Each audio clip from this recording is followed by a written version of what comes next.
আপনার স্টেডিয়ামে বার্সেলোনার টিম দিলাম আর পাবনার টিম খেলতে দিলাম, খেলাটা কেমন হবে? খেলা জমবে না, বার্সেলোনাও ভালো খেলবে না,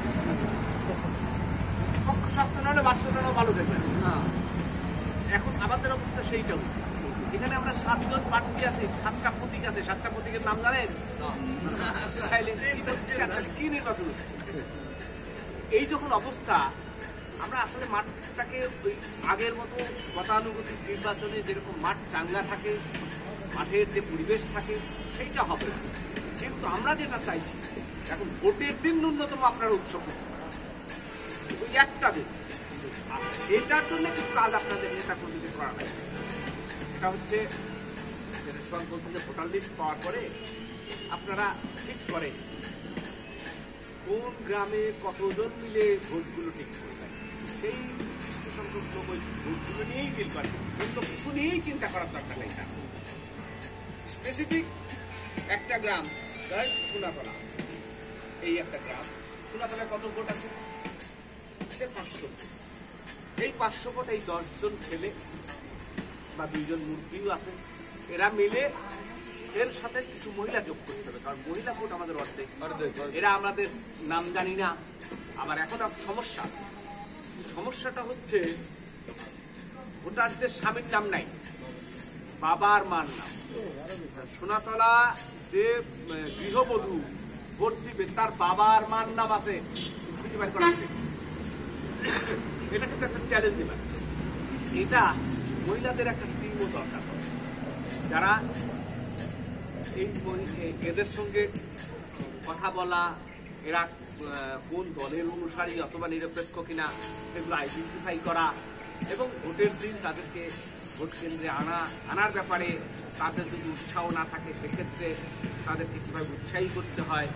ভ্যান পাঠায় দেবো 10টার দিকে, আপনারা এই 3 বাড়ির লোকজন, এই মহিলাগুলো আপনারা ভ্যানে চলে রাজি করে, আগের থেকেই সব ঠিকঠাক থাকলে ভ্যান আসবে সময় মতো।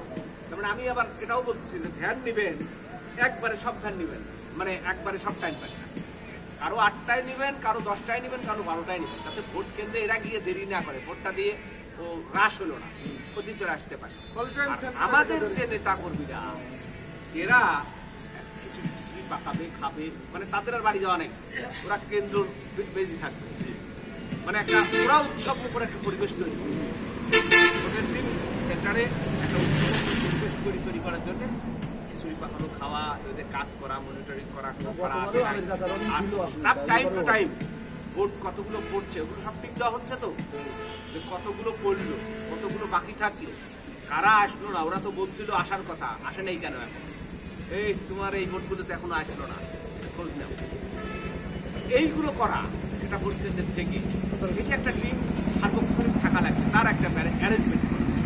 আমরা এখন আপনারা ওই দিন যা করবেন, মোট কথা ভোটের দিন যা করবেন তার ড্রেস রিহার্সাল, এই রিহার্সালগুলো করে রাখেন, যাতে ভোটের দিন গিয়ে একটা উৎসবমূলক পরিবেশ হয় এবং একসাথে আপনারা দেখেন যে ভোটটা ম্যাক্সিমাম ভোট কালেকশন করে ফেলতে পারেন। কারণ আমরা বললেই তো আর আমি 60% ভোট আমার জন্য আসবে না। আপনার ভোট কয়টা? আওয়ামী লীগ করে, আওয়ামী লীগের সমর্থক, আওয়ামী লীগের ভোট দেয়, সেটা আপনারা জানেন?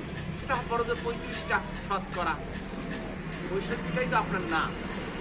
তাহলে বাকিদের ভিতর থেকে আর আপনি যদি আরো 25 বা 30% আনতে চান, তাহলে আপনার এদেরকে যোগাযোগ করতে হবে, এদেরকে মোটিভেট করতে হবে, উৎসাহী করতে হবে, প্রণোদনা দিতে হবে, কোথাও কোথাও ভয় দেখাইতে হবে। যেমন ভয় কিরকম?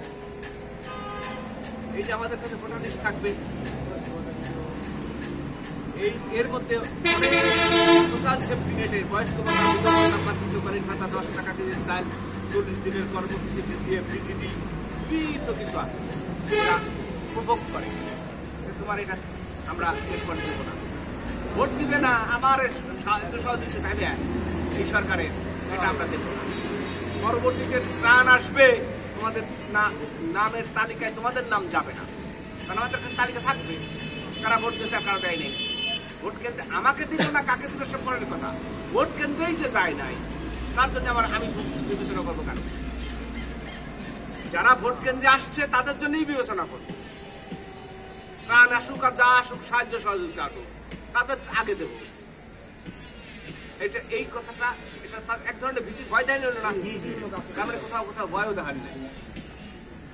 বলছি যে কোথাও ভয় দেখানো, কোথাও উৎসাহী করা, কোথাও প্রণোদনা দেওয়া, মানে যে আসো ভাই ধ্যান দিচ্ছি, আসো এই সময় আসো, তুমি খিচুড়ি খায় ভোট দিও, এইভাবে ভোটারদেরকে টেনে নিয়ে যে কৌশল খাটা লাগবে সেটা সেই কৌশল খাটা লাগবে।